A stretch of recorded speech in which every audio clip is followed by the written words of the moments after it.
Good afternoon, ladies and gentlemen. Thank you very much for your time. Welcome to our webinar. I also want to thank our international guests for attending, and a warm welcome to you from a sunny and clear sky Pretoria. Today we're going to talk about LED drivers. This is a very fundamental topic, and we're going to start off by looking at first at the transition from the older lamp types to the LED types. We're going to look at the external LED drivers. We're going to look at the lamp types that are required for those type of drivers, just to give a better idea of what is inside those type of lamps. And then lastly, we're going to address a couple of the dimming requirements and go into a bit of a technical detail regarding that. Now, first of all, for those who don't know Shuttle Lighting, we're a South African-based company. We have our offices in Cape Town, where Tracy Steyn, our marketing director, and Rich Smith, our CEO, is in the background moderating and monitoring. And then in Gauteng, it's myself and Stuart van Torne, our national sales and customer relations manager. We do everything in South Africa. Our production, manufacturing, certification, testing, everything is done in South Africa. So we have full certification, national regulator, letter of authorities, and etc. on all our products. But the same products we export to Australia and New Zealand, where we also have the full certification there from SGS, and also because of the exports to a couple of countries in Europe, we have the CE and EU certifications and conformance on all our products. So everything is locally designed. Now, very importantly, this is a presentation regarding drivers, and Shuttle Lighting, we don't supply drivers, we supply dimming controls. So just a quick background regarding our dimmer products, which are available through normal retail and wholesale channels. We obviously have a couple of specialized dimming products, which are specifier products.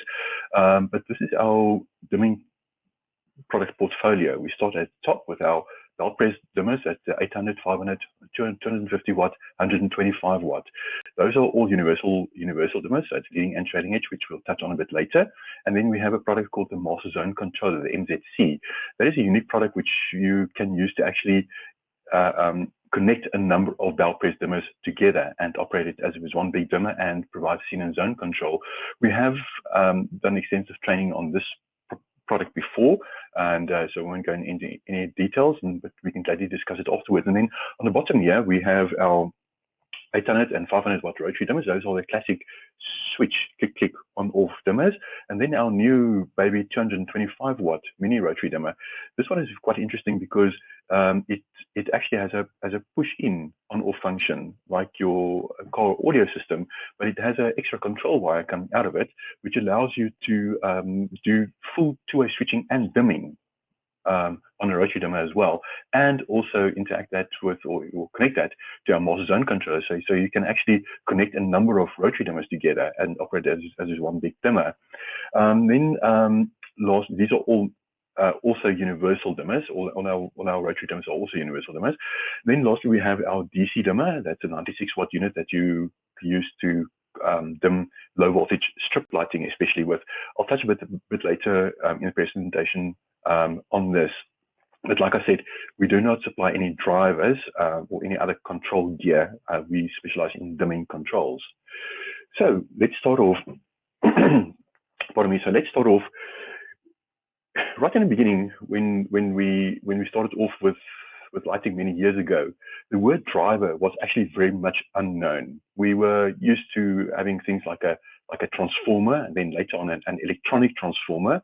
Like your Osram mouse, for instance, for your low voltage halogen lamps, and then there were ballast, which we used for fluorescent lighting and so on. Now, anything else was specialized and specified products. So, for instance, if you wanted to have a dimming control on a fluorescent tube, you used an electronic ballast, and that was linked to a very special dimmer, and that is sold as a package. It's your lamp, your control gear, everything is from the same supply, everything is specified.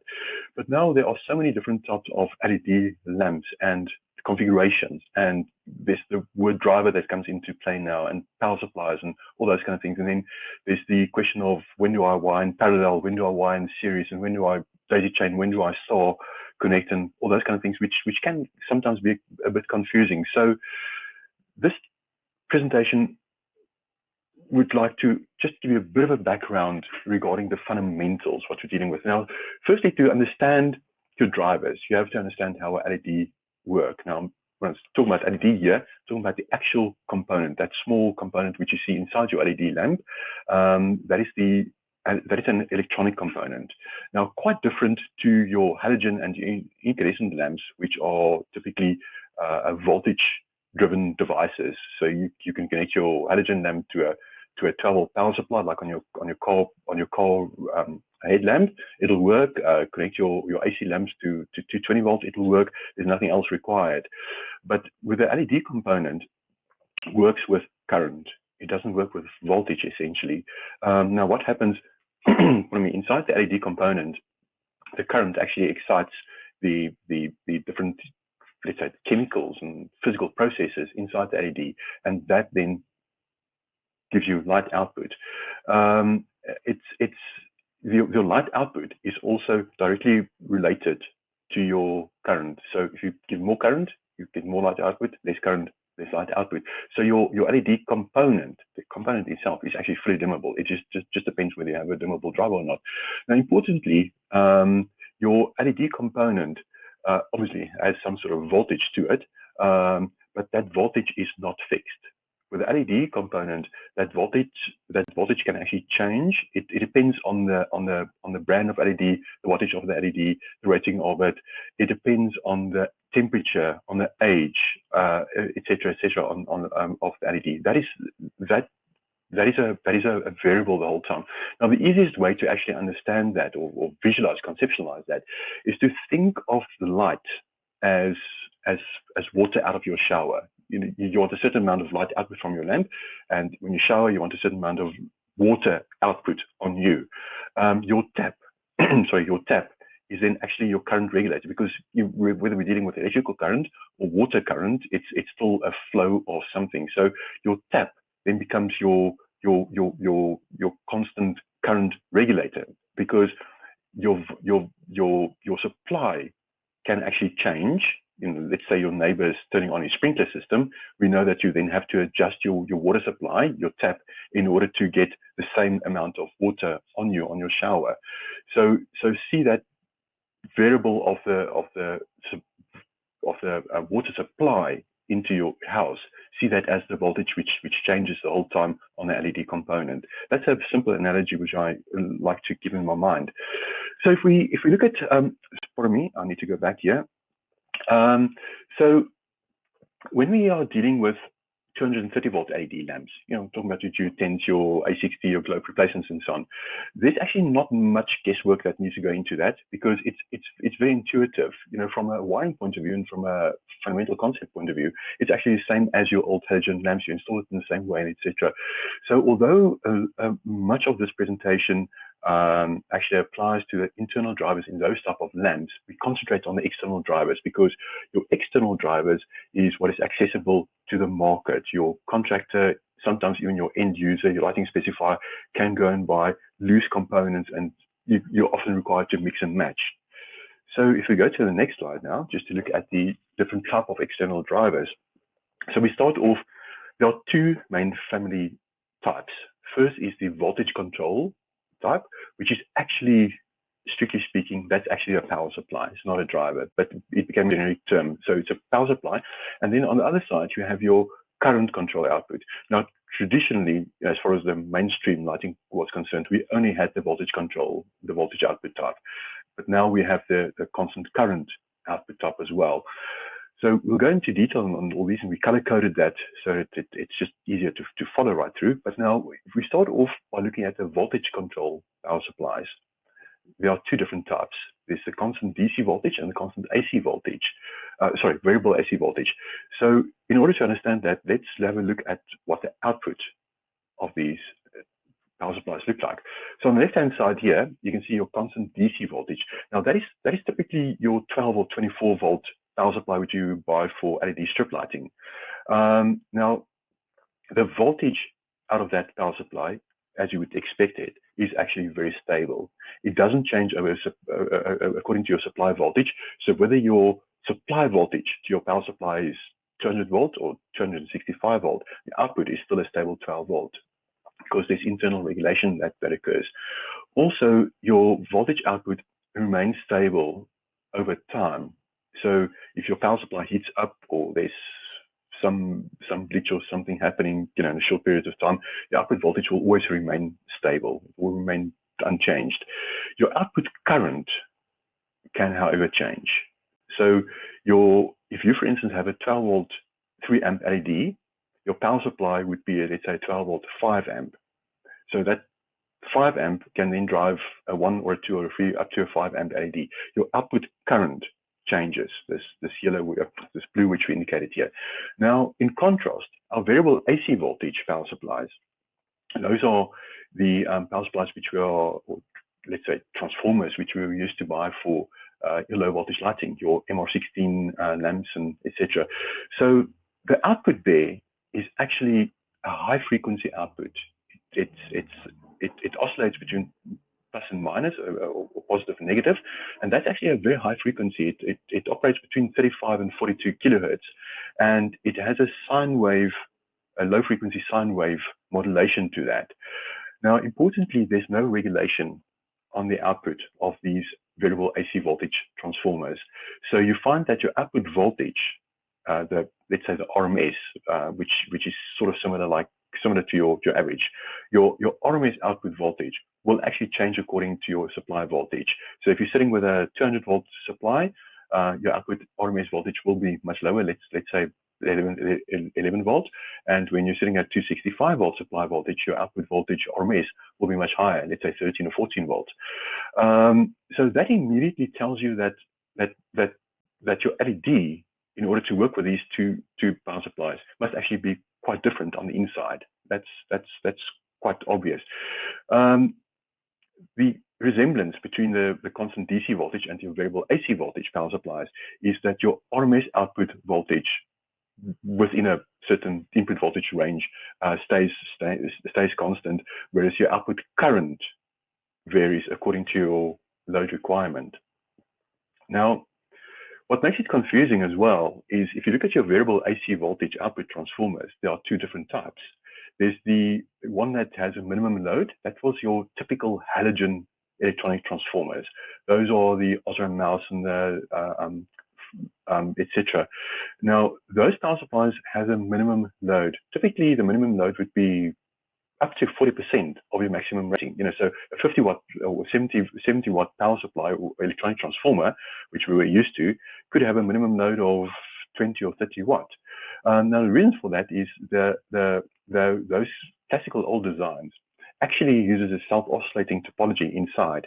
So it has no control IC on the inside, and it uses something called a CT, a current transformer, which saturates using the load current. So if you have too little load current, that component cannot operate and your transformer doesn't turn on. So that very often with LEDs causes an incompatibility, and especially when you start dimming, that's one encounter quite a lot of problems with that. Now, if you look at the other side, this is designed specifically for LED, because before LED there was no use for it. So this is designed specifically for LED. It has no minimum load because this transformer has a control IC in it, so it has literally a 0 watt minimum load. So these type of transformers are actually recommended for LEDs, and especially when you start dimming. But importantly, from the LEDs point of view, from the LEDs point of view, when you look at the output voltage waveforms, those are exactly the same between the two different AC voltage output drivers or transformers. Quite confusing sometimes. So now let's look at the other part of the family. That's the constant current mode. Now, fortunately, there's only one type, and it's always the constant current output. So you buy a driver which has a 350 or a 700 milliamp output, or whatever the case might be. Now, exactly the same or similar to your constant DC voltage, as I put on the other side here, output current remains stable, depending irrespective of your supply voltage, and also over time, because the constant DC current output driver also has internal regulation, so it keeps its output constant the whole time. That's a similarity, conceptual similarity between the constant DC voltage output type. But if you look at the output current of it, you can see that there's quite an inverse, essentially, between the constant DC current and the constant DC voltage. So on the constant DC current, your current output, this blue line at the bottom, remains the same the whole time. The voltage that the driver gives out, or the output voltage of the driver, that varies according to time. Whereas on your DC voltage, constant DC voltage, the voltage output is always constant. So for instance, let's say you have a LED that has a 350 milliamp current, and the voltage range, because you always have to specify a voltage range for such an LED because of manufacturing tolerances, because of thermal, because of age, and etc. So let's say that LED has a voltage range of 15 to 20 volt according to the specifier or the manufacturer. So you then use a driver, 350 milliamp driver, but try and always to overlap the voltage range of the driver with the requirement of the LED. So in this case, you go for a 12 to 22 volt output driver, for instance. So that's the fundamental differences. So if we summarize the LED driver, the external LED drivers, which you can actually purchase, you can see that we have the voltage control type on the left-hand side, the constant DC voltage, variable AC voltage. Variable AC voltage is available in two different types, one with minimum load, one without a minimum load requirement, and then the constant current driver. Now that we know what the output of the drivers look like and what it fundamentally does, let's look at the LEDs. So your LED that works with your constant current driver is actually very, very, very simple. Your LED, as we saw in the previous, in a earlier slide, your LED component needs a constant current to operate. But in a constant current driver, that constant current is already there. The driver supplies it. So your lamp actually has nothing else inside it. There's no constant current regulator required. So your lamp that you connect to a constant current driver actually consists of the mechanical enclosure and the LED component, nothing else. So the advantage of that is that your lamp, this type of lamp has the lowest complexity and also the lowest cost, because there's nothing else inside the lamp. Obviously, that is now if you compare the same lumen output across various types of lamps. Your control gear is obviously at a slightly higher cost, but your lamp efficiency is very, very high. There's absolutely no losses. Let's adjust my earphone. There's absolutely no losses except just the slight bit of heat which your LED component generates. So efficiency there is the highest that you can get off any LED lamp type. Obviously, your installation efficiency depends also on the losses in your driver. Now, this type of LED is highly reliable because there's obviously no electronic components additional to your LED component inside it. So there's nothing else that can actually, much that can go wrong. So this is actually reserved for your professional installations, typically your higher wattage, and typically also in places where you don't really have space to put more components. If you, for instance, think of your 600 by 1.2 meter panel lamps, these very, very thin panel lamps, you want a very low profile. There's actually nothing, there's actually just the LED components in there. You don't have space to put more electronics in there. Importantly, as we'll see a bit later, with a constant current lamp type, only use one lamp per driver. That's the only way that this type of installation works properly. We'll touch on that a bit later. So if we now look at the slightly more complex lamp, that's a lamp that works with a constant DC voltage. Now, obviously, your constant DC voltage power supply already has a very stable output. So you don't need to stabilize anything in the LED. All you need to do is convert that voltage into a constant current. So inside your LED, let me just get my screen sharing thing on here. So inside your LED, you have nothing else. If we look at this example here, this is your LED component, physical component, and then here, these two parts, that is your constant current regulator. There's nothing else in your LED. So your cost and your complexity is slightly higher than of the constant DC current lamp, because you have the cost of a constant, the cost of the voltage to current converter there, and your control gear is not much more expensive than your totally uncontrolled or your non-regulated power supplies. So this is a very, very good and efficient option. Obviously, once again, your installation efficiency depends on the driver losses as well, because you have essentially very little additional components in your LED. Your reliability of this type of lamp is also very, very high, provided obviously, as with anything else, that the design is done properly and you have good thermal and good cooling, etc. So this type of lamp is this type of lamp type is normally used for especially your low voltage strip lighting, these small flexible strip lights, and then obviously for lamps that are designed for battery applications, DC applications. There are a whole range of AR111 lamps, for instance, which are specified for AC or for DC use. So that's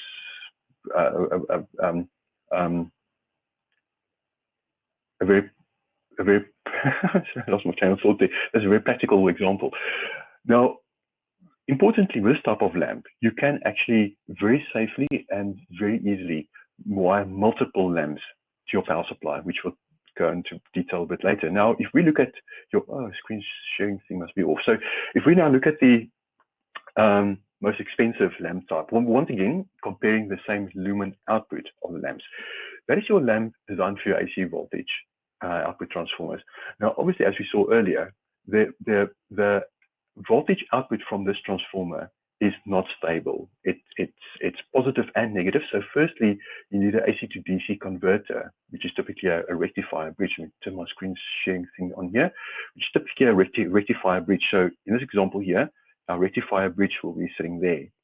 Then very often, because there's no regulation on the output of these type of transformers or drivers, you need some form of energy storage in your LED lamp. Now that is in the form of usually a capacitor. So you can see here we have a capacitor which actually forms part of an input filter, and here we have a large capacitor energy storage. And then additionally, very often a number of manufacturers has additional circuitry in their low voltage lamps, especially to make it compatible with your electronic transformers, which has which has a minimum load requirement. So this additional control circuit, which is typically this type of thing sitting here and the components underneath it, that sort of half forces a minimum or a certain load onto those older halogen type of transformers. Now that's obviously cost and complexity sitting there. And then obviously, like with any other of the lamps, you still need your voltage, your current converter.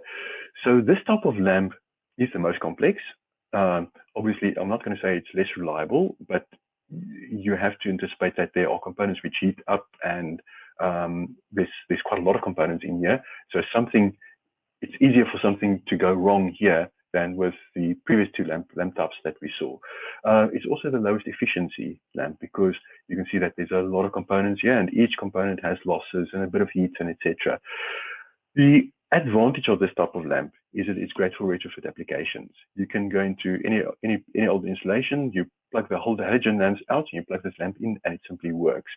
Also importantly is that you can have multiple lamps on your driver in this type of application.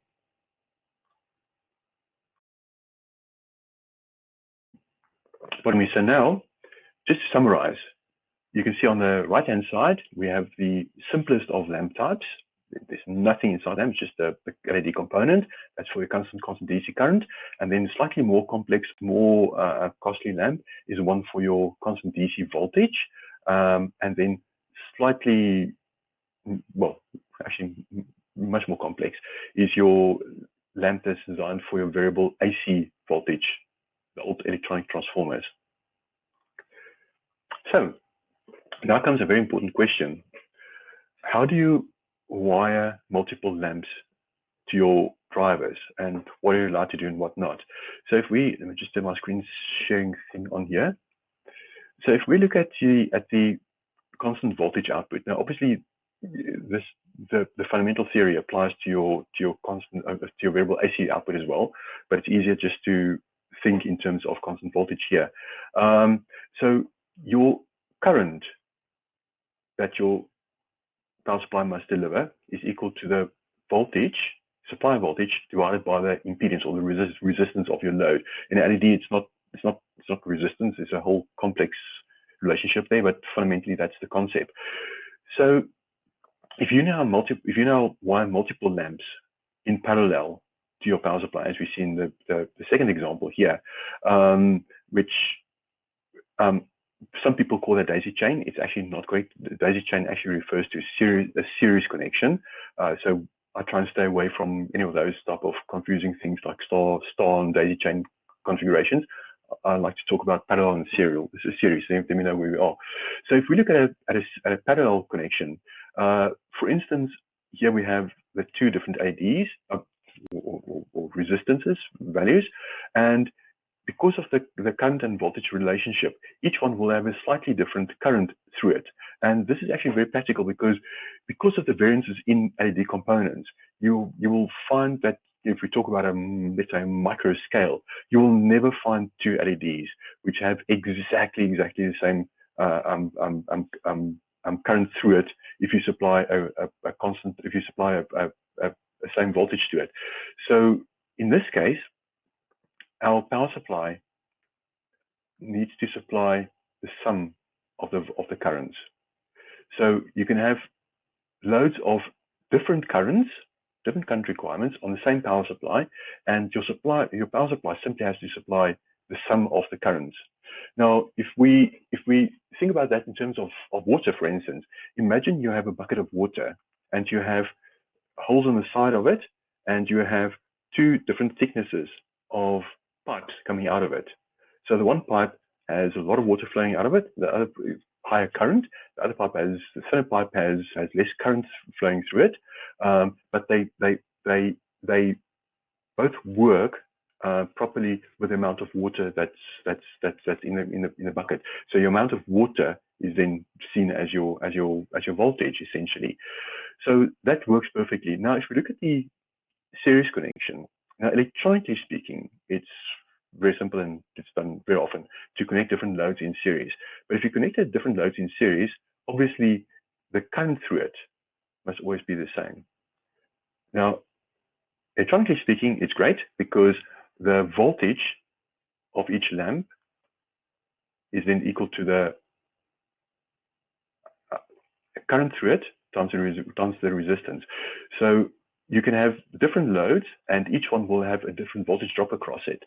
So your power supply then actually needs to supply the full voltage rating here of both LEDs or both lamps, which in practical terms is not an issue, but for lighting, it does become a problem. So for instance, if you have two 12-volt LEDs and you connect them in series, then you need a 24-watt power supply. And if you connect three of them in series, you need a 36-volt power supply. Whereas if you connect them in parallel, you keep to the same 12-volt power supply, but you just increase the rating, the 5 amp versus a 10 amp power supply, for instance. So for lighting, don't connect in series, and that applies to 220 volt as well, 230 volt, as well as the AC output transformers. If we look at current is quite opposite. So screen sharing drawing thingy on here. So current is actually quite opposite. So on current, we have a constant current which we push through the LED, and the voltage across the LED is then equal to the current times the resistance or times the impedance. So that tells you that your voltage can actually change on your load depending on what's going on in your load. So if your load heats up, resistance changes a bit, the voltage changes, but your current will remain the same, as you saw in the previous slides. Now, if you want to connect multiple loads in parallel on a constant current driver, you cannot split the current equally between your two different loads. There's no mechanism to do that. So what happens is that you get a different currents flowing through your load. This one might have a very small current. That one might have a very large current flowing through it, because you have no control over that. And the result is that your voltage drop across the one LED, let's say R1, is much different to the voltage drop across the second one. So you have two different voltage requirements for this one and for that LED, which your power supply simply cannot deliver. You cannot have a power supply with a single output which can deliver two voltage ranges. That's impossible. So from a LED point of view, as well as from an electronic point of view, you cannot connect multiple loads in parallel on a constant current. Constant current is ideal, perfect, even for lighting, to have loads in series, because you force the current through each lamp to be exactly the same, but your voltage across each lamp will then differ, which from a driver point of view and from an electronic point of view and lamp point of view is not an issue. But practically speaking, it is a very difficult aspect, because your drivers are typically designed and sold for a particular lamp voltage. So if you want to do this series connection at the bottom here on your LED lamps, if you want to, let's say, save on the amount of drivers that you use, it will be rather difficult to implement that in practice, because your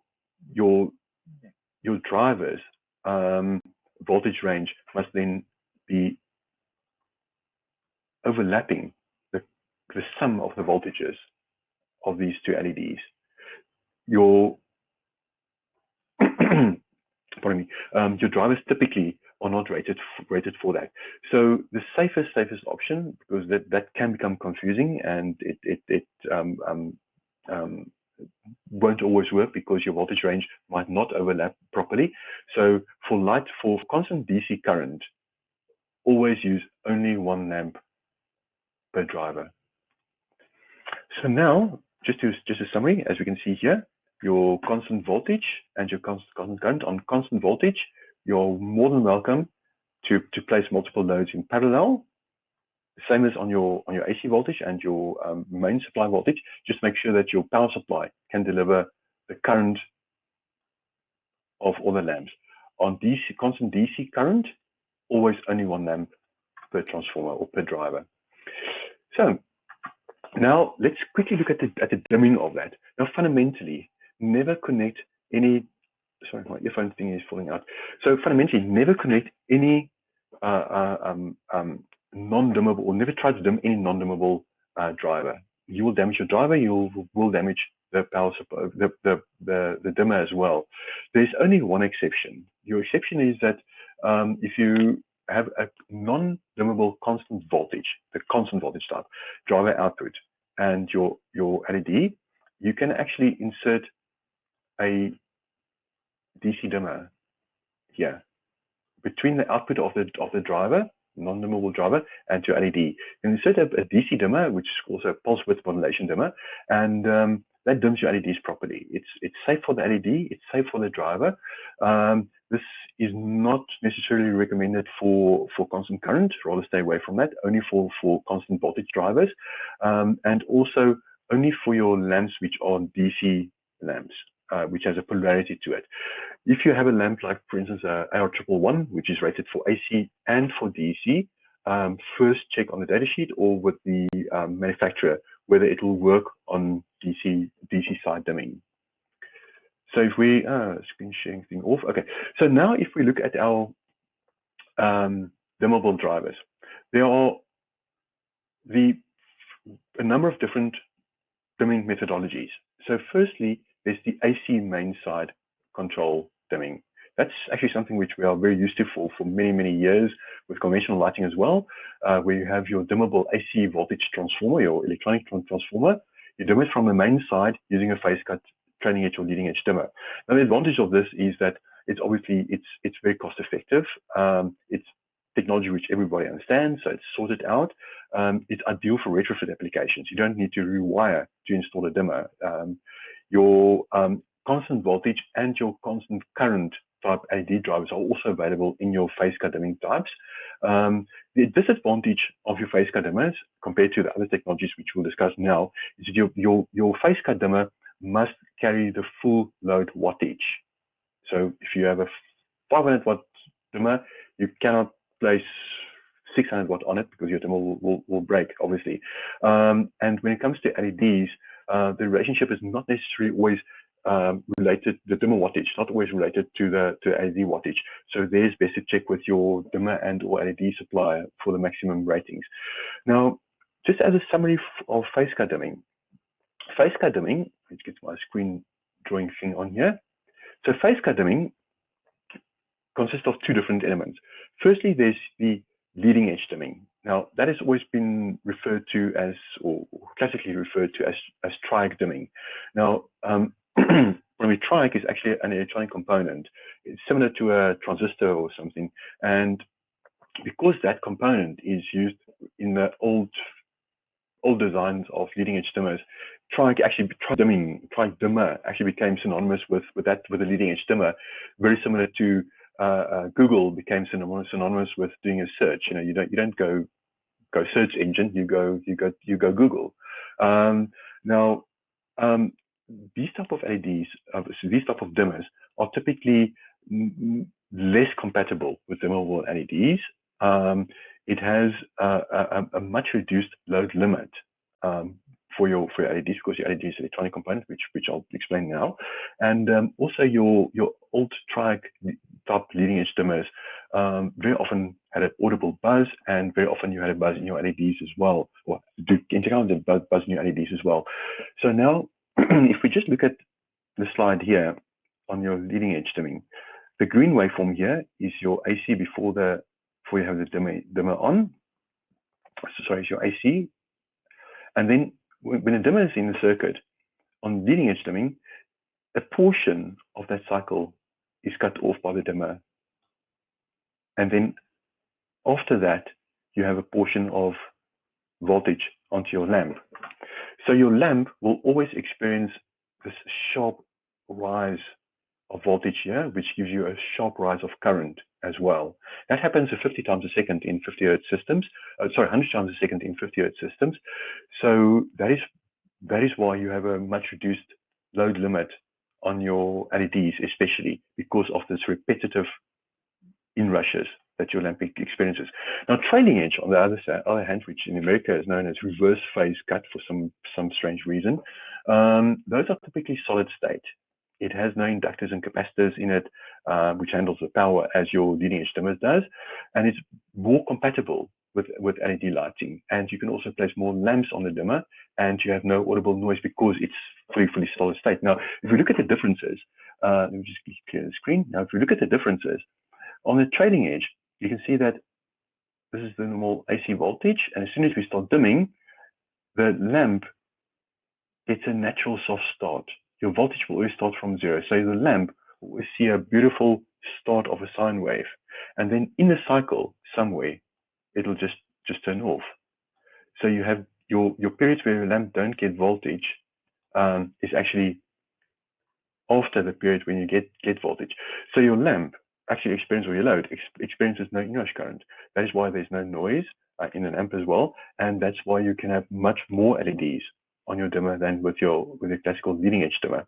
Now, also, you do get the solid state trailing edge dimmers available in a leading edge version, and Shuttle, for instance, supplies universal phase cut dimmers that is settable for leading and trailing edge. So that is a solid state dimmer, which provides the functionality, if you do require it, of a leading edge dimmer, for certain load types, but you're not you're not generating any audible noise because of the solid state nature of it.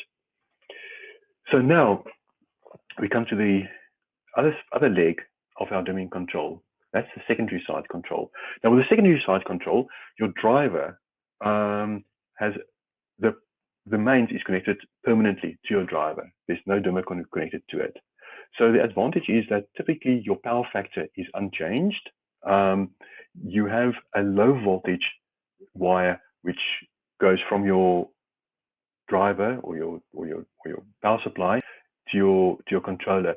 Now that's on the low voltage side of your driver, and that can be as simple as a twisted pair, or it can be as complex as a LAN cable.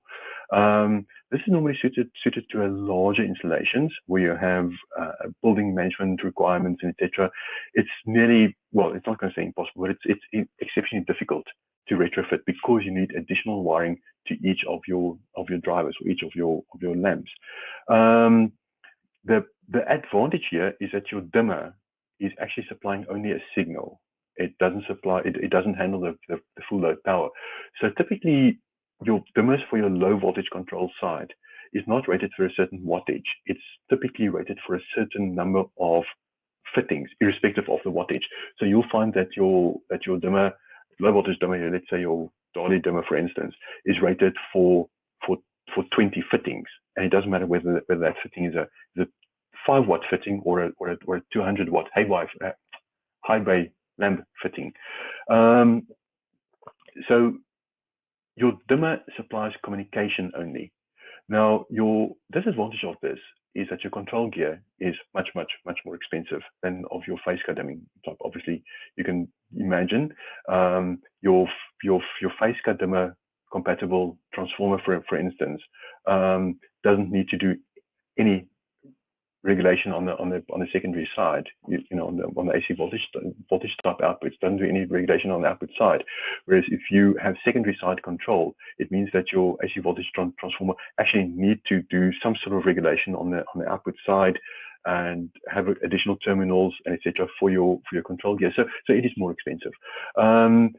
It's obviously fundamentally not possible to do secondary side low voltage control with certain lamp types. Your G10, for instance, in your Edison screw bayonets, those type of lamps, you can't have an additional wire coming out of it. So phase cut dimming will always be used for those type of lamps.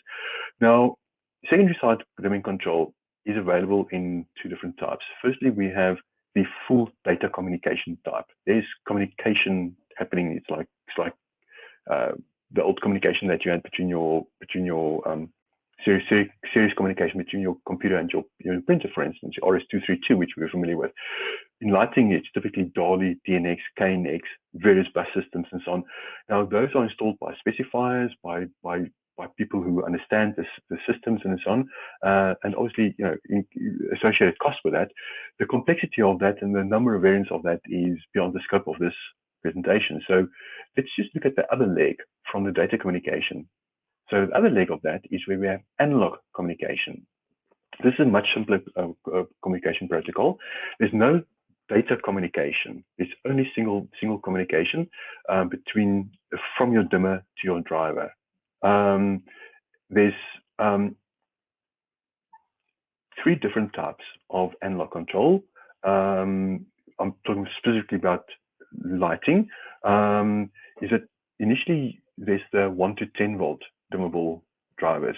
That is an adoption of an old, probably about 50, 60 years old industrial specification for control gear. It works perfectly for lighting. Then, specifically for lighting, there was they started with 0 to 10 volt dimming, which I'll go to in a bit more detail next slide. 0 to 10 volt, and then there's the emerging 10 volt PWM, which is very little information on, very little knowledge about that. The 10 volt PWM offers you the best of both worlds. So it provides you with the simplicity and the lower cost of analog voltage control on your low voltage side, but with the accuracy of digital control. I'm hoping that will actually become, can think that it could become a de facto standard in 5 or 6 years time or so. So your 1 to 10, 0 to 10, and 10 volt PWM is higher cost than your phase cut because of the extra control gear that you need, but it's much lower cost than your bus systems. So the advantage of that is that you can have a bit of a control where phase cut is not, let's say, cut out for it, but you don't need the cost of building management systems. So for instance, the example is, let's say you have these 300 by 600 or 300 by 1.2 meter LED panel lamps, let's say 60 watt each. If you want to dim that with a phase cut dimmer, you're very limited. Even with a 500 watt dimmer, you can dim 4 or 5 of those type of panels. So it's not even good enough to dim a large office. Whereas if you have secondary side control, 1 to 10 volts or 0 to 10 volt control, which your dimmer would be specified for, let's say, 20 or 25 fittings, you can very easily dim that whole installation. So that is where your 1 to 10 volt is actually coming to life. Now, just for a bit of clarity, because there's sometimes a bit of confusion regarding 1 to 10 and 0 to 10 and so on.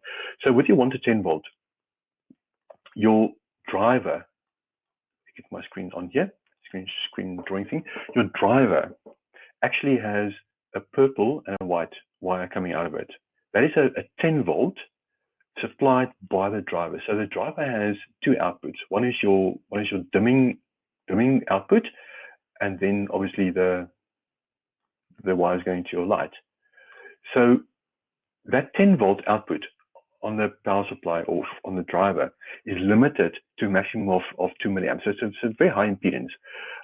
It's typically on the majority of drivers, it's not even 2 milliamp. It's something like half a milliamp. So if that port is left open, if there's no dimmer connected to it, if that 0 to 10 or 1 to 10 volt port is just left open, there's obviously 10 volt on that port, and then your output light is at 100%. So 10 volt equates to 100%. If you short circuit, because it's low impedance, so it's short circuit, or it's current limited. So if you short circuit these wires on the output, you have a 0 volt, which is then for the 1 to 10 volt, translates to a minimum of 10%.